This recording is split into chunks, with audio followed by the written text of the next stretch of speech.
Yes, welcome back everyone, Nithyanandam. This is episode 2 of the early history of the Ramakrishna movement from Swami Prabhupada, the reading of the book, which we see here. And we left off last time at this next paragraph, a divine mission. So we're going to start there now.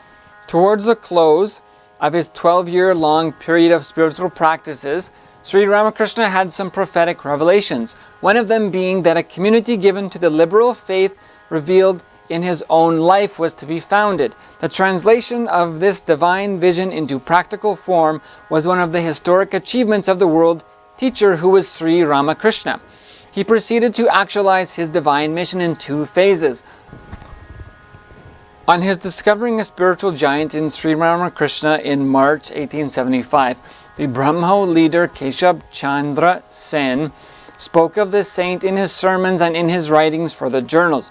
The Brahmos, people belonging to different indigenous and non-indigenous faiths. Householders and youths from different strata of society began crowding the master's room in Dakshineshwar, particularly on weekends and holidays. Also, the Brahmos and the Hindus invited him to their festivals and other occasions, his every visit, each time exuding joy.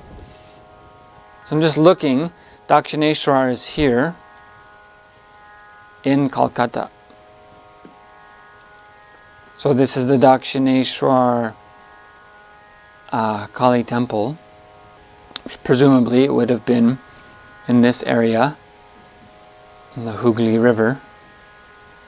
Durga Mandir, Hanuman Mandir. So there's Kolkata, near to Bangladesh,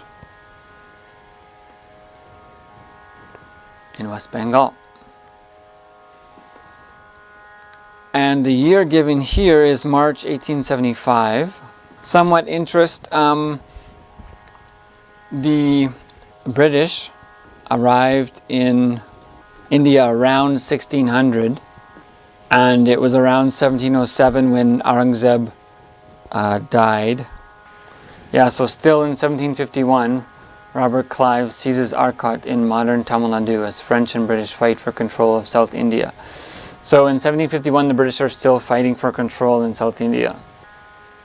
In 1764, British defeat the weak Mughal emperor to become rulers of Bengal, the richest province of India. 1803, Second Anglo-Maratha War, British capture Delhi. Presumably India's population 200 million, population of England 10 million.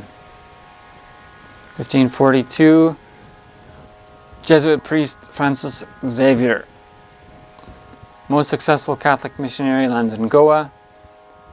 1560 to 1812, Goan Inquisition. So Goan Inquisition is going on from 1560. Sorry, this may seem quite far off topic, and in many ways it may be. So maybe just fast forward a bit.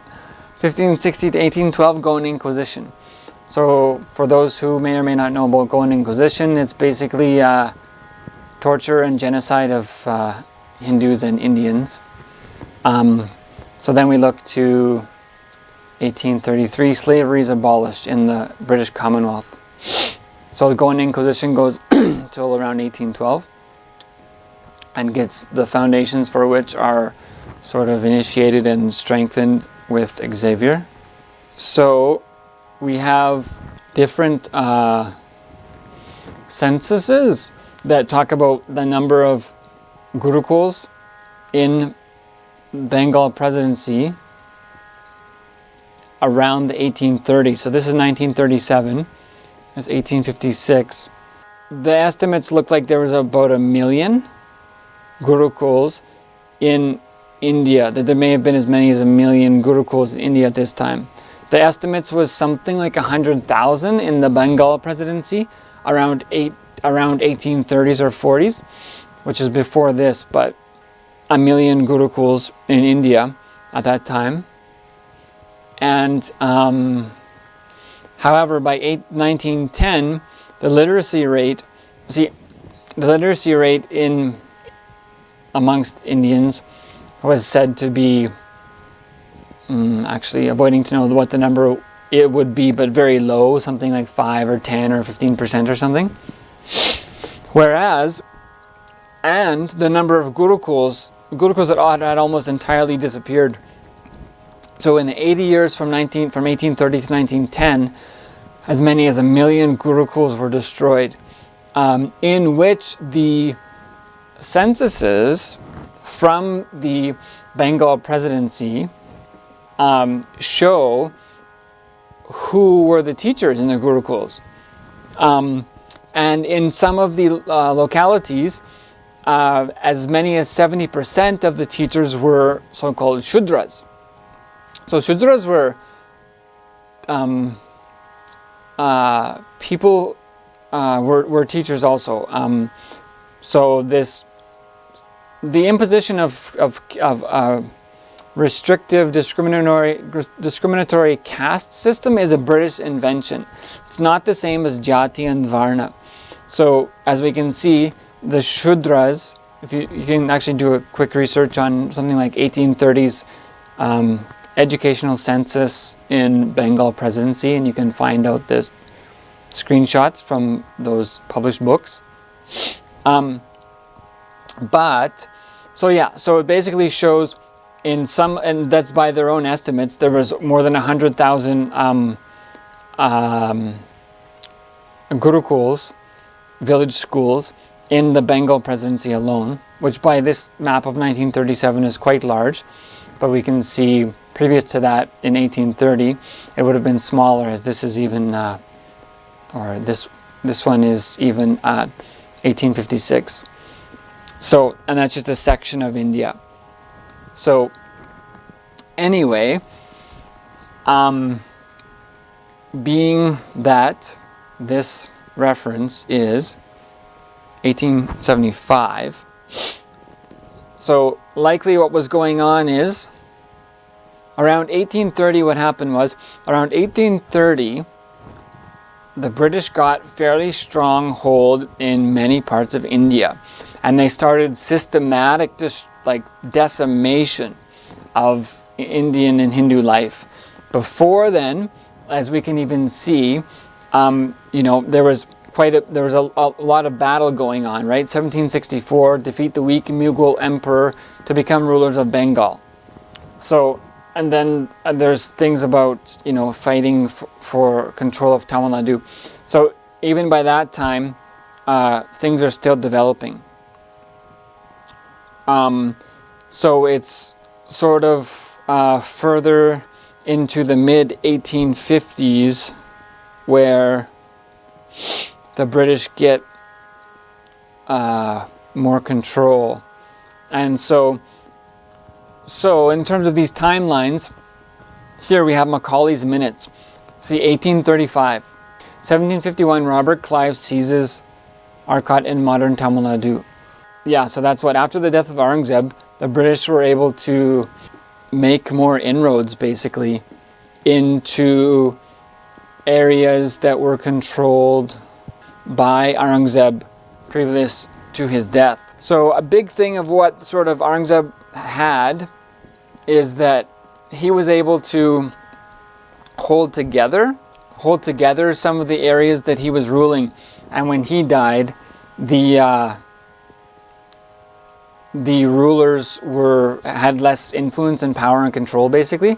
And so the British East India Company and the British were able to sort of pit more local rulers against each other more effectively and gain more power that way. So from 1730 to 1830, but even from 1730 to like 1790, that's when the British started to gain a lot more influence, because sort of whatever influence Aurangzeb was maintaining at that point was lost. So here it's like 1730, British gained foothold in India. So it wasn't until 1730. Yeah, see here, Aurangzeb is still there until 1707. And so it's after that when the British are able to get a foothold there. Yeah, so here we see Tamil Nadu, here we see Bengal, here 1792, Britain's Cornwallis defeats Tipu Sahib, Sultan of Mysore. So that was until 1792. This Cornwallis defeats Tipu Sahib, Sultan of Mysore in 1792. So that wasn't until 1792. Although Aurangzeb was gone in 1707, it wasn't until 1792 that this Cornwallis defeats Tipu Sahib, Sultan of Mysore, the most powerful ruler of South India, the main bulwark of resistance to British expansion in India. So although the British East India Company was formed in 1600, it wasn't until really, 1730 when they got a foothold. And then through the 1700s, these things were happening. And at the end of the 1700s, even then, Tipu Sultan is defeated there. So it wasn't until slavery is abolished here, 1833, in the British Commonwealth. So it wasn't really until this time, until the early 1800s, when the kind of British domination started to get really extreme. And until these sort of institutionalized things, like it's somewhat paradoxical possibly, 1833 slavery is abolished in British Commonwealth countries, and actually that's the time of sort of the formal end of that Inquisition that was running from even the 1540s to 1812. Shockingly, what actually replaced so-called slavery and so-called Spanish or Goan Inquisition, what replaced that was things like this. 1835, Macaulay's furthers Western education in India. English is made official government and court language. So things like Macaulay, who was basically hired, general, army person, he was hired to basically institute, design, and start to implement educational control in India. Along with Max Muller, who was, I believe he was of German descent, he was paid huge amounts of money for a single page of translating Sanskrit scriptures, translating them. And there's a lot of his own words saying that his goal was basically to prepare and show the need for Christianity in India. So people say, well, hey, he was translating. Why is that a bad thing? And it's like, the Vedas is like the science of your life. And so to translate it into a casteist philosophy and like in a derogatory manner of that sense is completely against the liberating cognition of Sanatana Hindu Dharma, which makes it a unique civilization in the history of humanity, at least going back the last 25,000 years. Or at least we could even say counting back the last 5,000 and 11,000 years, as Tamil Sangam has written documented history going back 11,000 years. And no other civilization that's 5,000 years old is still alive today, except for Sanatana Hindu Dharma. So anyway, yes, so here we see around 1600, British arrive in India. Around 1720, they start getting a stronger foothold. By 1830, it becomes institutionalized destruction that will lead to the destruction of 1 million gurukuls over the next 80 years. So it comes in at 1857. So there's Max Muller in 1853. And 1857, the time of this mutiny, is also the same time that we're talking about Sri Ramakrishna. So, sorry, that was kind of a long look at what may have been going on in India. It's just the context, because this readings is saying that, if we go back a couple pages, the Srimad Bhagavatam 2 discourages the founding, so they're saying, of a growing monastery. On the other hand, from time immemorial, monasticism among isolated individuals in aromatical form was quite popular. among isolated individuals. The Daksha Smriti disapproves of sannyasi Mithuna, a group comprised of 2 monks, sannyasi Grama, a group comprised of 3 monks, and sannyasi Nagara, a group comprised of more than 3 monks. It does, however, commend the concept of a solitary monk. The Srimad Bhagavatam too discourages the founding of a growing monastery. Seen against this background, the founding of the Ramakrishna order was a unique phenomenon. It is an interesting and inspiring task to trace its history. Hegel thought of history as an idea, the idea which he said struggles constantly to become the absolute idea. In the religious history of India, the idea has made pilgrimage from incarnation to incarnation, each time moving closer to the absolute idea, manifesting itself with an increasingly complete revelation to squarely meet the challenge of the ages until it culminated in Sri Ramakrishna, the embodiment of a boundless, harmonizing, all-embracing idea never seen before. It is in this context that Swami Vivekananda has called Sri Ramakrishna Avatar Avarishta, the greatest of all incarnations, a divine mission. And then we come to here, 1875.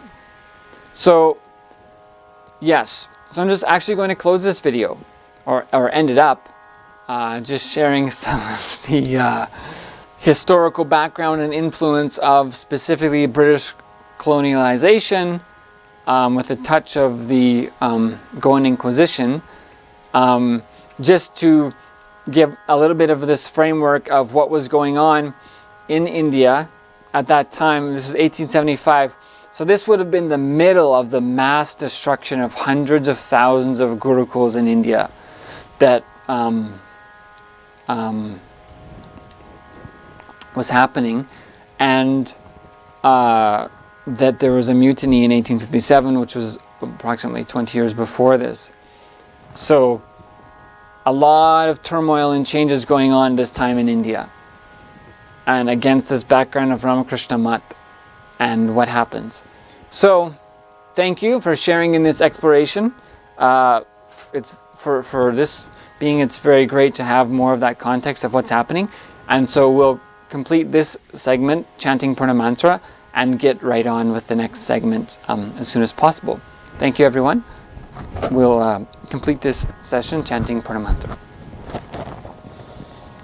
Om Purnamadav Purnamidam Purnat Purnamudachyate Purnasya Purnamadaya Purnameva Vasishyate.